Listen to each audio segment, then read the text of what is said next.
The ban on slave importation wasn't the end of slavery in America, the Caribbean, or even down south, but it led to labor supply issues as these places underwent a rapid expansion of cotton, sugarcane, and rice production.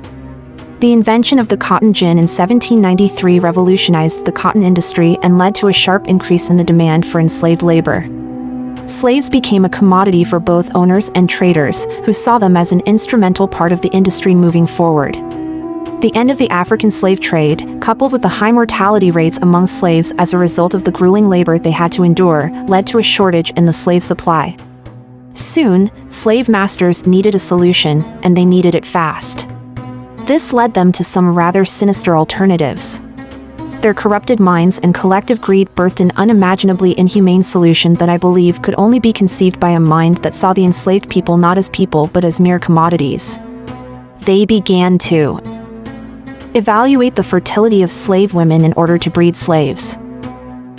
Slave breeding farms were institutions where enslaved individuals, particularly women, were forcibly impregnated and their offspring were sold or kept as property. Slave breeding farms aimed to increase the number of enslaved individuals owned by slaveholders. Enslaved women were treated as breeding machines, their reproductive capacities exploited for economic gain. They had no control over their bodies, relationships, or the fate of their children.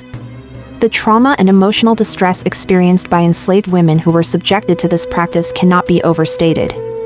The legacy of this deplorable practice continues to impact the descendants of those who endured it. Within this tragedy lies the story of a man who would eventually father nearly 250 children. That man was Pata Seca. Roque José Florencio was born in 1828 in Sorocaba, São Paulo, Brazil, and was later called Pata Seca. Wondering the meaning of this nickname? Then please keep watching.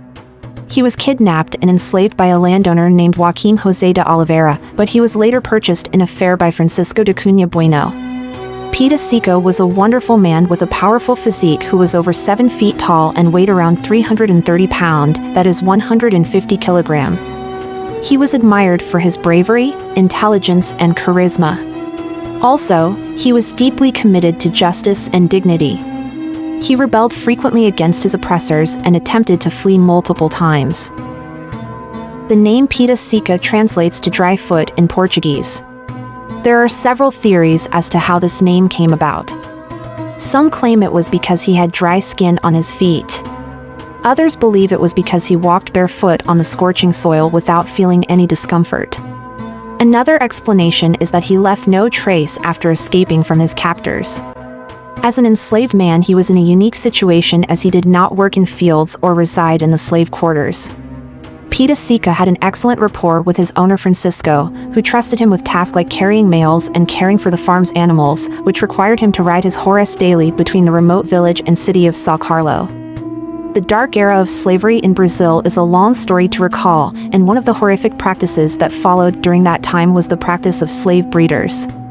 There was also a superstitious belief that a tall man with thin cars was most likely to produce male children, and it was profitable. During those times to produce male children, enslaved women of childbearing age were often targeted and were subjected to the dehumanizing practice of forced mating with selected male slaves. The selection was often based on physical attributes or perceived desirable traits, and the process varied from one slave master to another, but generally, they preferred tall, strong, physically fit, and healthy black males for breeding. It was around this time that the legend of Pata Seca unfolded. He was forced to have physical relations with all the slave women, which explains why he fathered about 249 children with different women. Majority of them were enslaved women assigned to them by their proprietors. Some were born to free women who fell in love with him or paid for his services. Eventually, however, his designation would take a dark turn. His ideal physical characteristics complemented the era's prevailing myth that tall men with slender legs were more likely to father male children.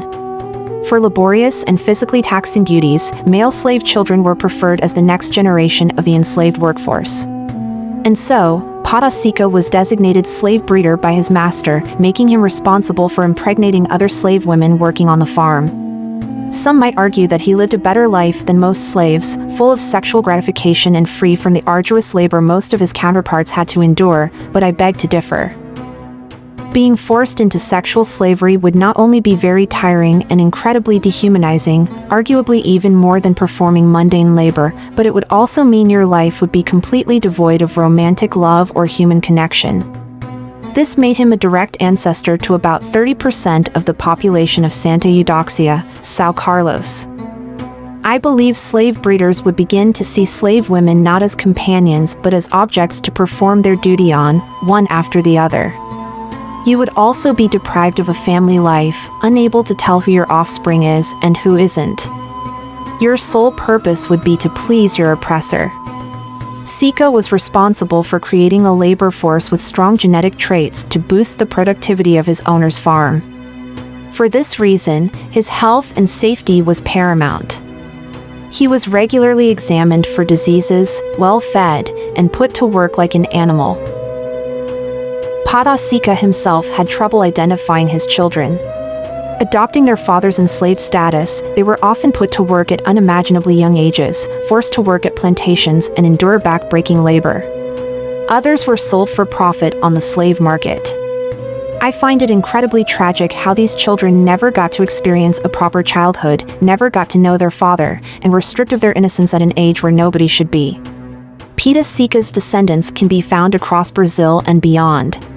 For his service, Pata Seca eventually received a piece of land from his owner when slavery was finally abolished in Brazil in 1888.